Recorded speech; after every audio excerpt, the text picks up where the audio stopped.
FIA, Interpol and red notes क्या है? दोस्तों, मेरे यूट्यूब और फेसबुक चैनल पर आपको खुशामदीद। आज बात करेंगे एफआईए, इंटरपोल, रेड नोट्स क्या होता है। दोस्तों, सबसे पहले तो ये आपको एक बात बताता चलूँ कि इंटर जो एफआईए, इंटरपोल है और रेड नोट्स है, ये सिर्फ ओवरसीज़ के लिए होता है। तो एक बात याद रखिएगा कि जब भी आप कोई भी क्राइम करके पाकिस्तान से भाग जाते हैं, किसी भी अदर कंट्री में चले जाते हैं, तो जब वो पीछे इंक्वायरी होती है किसी भी केस की, तो अगर उसमें आप मुलव्वस होते हैं, तो उसके बाद आपके ऊपर तहकीक की जाती है। तहकीक ये होती है कि आप उस केस में कोई खुदा न खास्ता कोई कत्ल हुआ है, कोई किसी तरह का कोई भी मामलात है, ठीक है? या आपने किसी के साथ कोई नाज़ेबा हरकत की है, ठीक है? कुछ भी गलत किया है, तो उसमें फिर एफआईए ये देखता है, एफआईए है या पुलिस है या कोई भी कानून नाफ़िज़ करने वाला अदारा एफआईए, लॉ एनफोर्समेंट एजेंसीज़ हैं, तो वो सबसे पहले ये देखते हैं कि जी, जो बंदा मुल्क छोड़कर भाग गया है, वो इस केस में कितना मुलव्वस है, उसका कितना इंटरफेयर है इस केस में।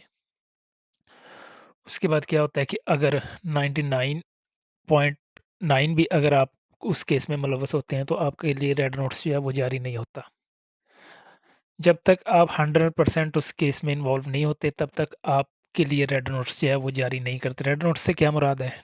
रेड नोटिस से मुराद यही है कि ये बंदा है, ये फलाँ इसने जो है वो मामला किया है, ठीक है? कोई कत्ल है या खुदा न खास्ता कोई भी इस तरह का कोई भी आपने क्राइम किया है, तो आप मतलब ये भाग गया है। तो उसके बाद चाहे पुलिस है या कोई भी कानून नाफ़िज़ करने वाला अदारा है, वो आपके अगेंस्ट एक रेड नोटिस निकालता है।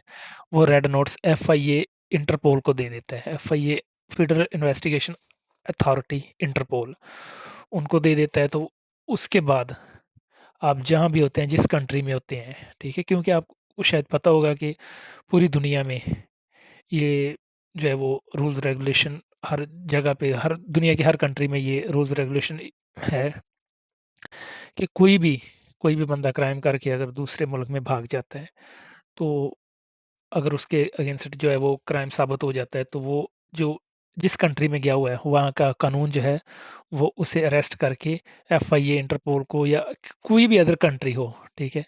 तो उनको देने का पाबंद होता है। तो उसके बाद अगर देखें, मैं आपको मिसाल के तौर पर समझा देता हूँ कि कोई आपने आपसे कत्ल हो गया है, ठीक है? तो आप दुबई आ गए हैं भागकर, या सऊदी अरब आ गए हैं या ओमान में या कहीं भी किसी भी कंट्री में चले गए हैं। तो उसके बाद जब तफ्तीश होगी, आपका 100% नाम आएगा कि जी, ये कत्ल फलाँ बंदे ने ही किया है।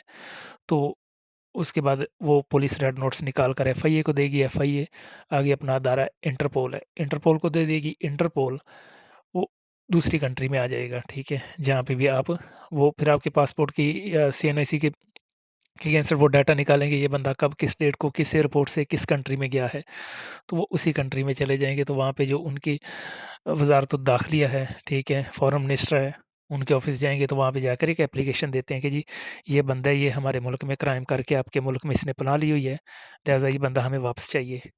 तो वो फॉरेन मिनिस्टर जो है अदर कंट्री का, वो इस चीज़ के पाबंद होते हैं कि वो उस बंदे को पकड़वा कर, अरेस्ट करके वापस आपके मुल्क को देने के लिए पाबंद होते हैं। तो उसके बाद वो एफआईए, इंटरपोल जो है वो रेड नोट्स लेकर आ जाता है, ठीक है?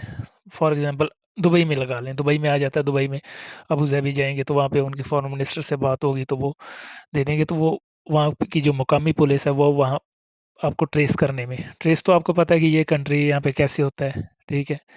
तो 1 मिनट में वो ट्रेस कर लेते हैं कि ये बंदा इस टाइम कहाँ पे बैठा हुआ है, ठीक है? अगर वो मोबाइल नंबर से ज़्यादा करते हैं, अगर मोबाइल नंबर आपके पास नहीं होता, अ, तो आपका डाटा किसी तरह से वेरीफ़ाई नहीं होता, तो वो फिर आपके कफ़ील को कॉल करते हैं, ठीक है? आपका जो अरबाब होता है, कफ़ील होता है, उसको कॉल करते हैं, उसको बताते हैं कि जी, आपका ये बंदा है, ये आपके पास है, ये इस टाइम कहाँ पर है?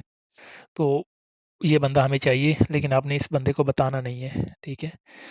तो उसके बाद वो कफ़ील बुला लेता है, जो जो भी टाइम होता है, ठीक है? फिर वो वहाँ की मुकामी पुलिस को कॉल करता है कि जी, आपने फलाँ इस टाइम आ जाना है। इस टाइम वो बंदा जो मेरा वर्कर है वो मेरे पास आ रहा है तो आपने इस टाइम आ जाना है, तो वो उसको पकड़ कर ले जाते हैं, ठीक है? ये रेड नोट्स है और एफआईए इंटरपोल इस तरह से काम करता है, ठीक है? तो बात करने का मकसद है कि कोई भी कोई भी क्राइम है वो आप करने से पहले सोच लिया करें, ठीक है? कि उसका अंजाम क्या हो सकता है, ठीक है? बाद में सारी ज़िंदगी के लिए परेशानी बनती है, ठीक है? तो जब बंदा कानून के शिकंजे में आ जाता है तो फिर सिर्फ़ एक ही बात बंदे की ज़हननशीन होती है कि काश ये मैं काम ना करता, जब मुझे गुस्सा आ रहा था, मैंने ये काम किया, मैंने ये गलत किया तो कोई मुझे समझा देता। काश मैं किसी की बात मान लेता तो आज मुझे ये वक़्त देखना ना पड़ता, ठीक है? पहले तो इंसान गुस्से में कर जाता है ना, ठीक है?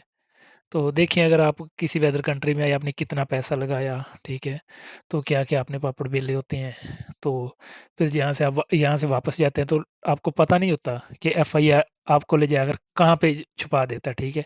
किसी को भी पता नहीं होता, इनफैक्ट आपके घर वालों को भी पता नहीं होता कि ये बंदा घर से तो ब गया था दुबई या सऊदी अरब या ओमान, तो उसका वो देखते हैं कि आज तक पता ही नहीं चला कि वो किधर है, ठीक है? तो लिहाज़ा बात करने का मकसद है कि एहतियात किया करें थोड़ी-सी, ठीक है? तो बस इतना ही कहना चाहूँगा।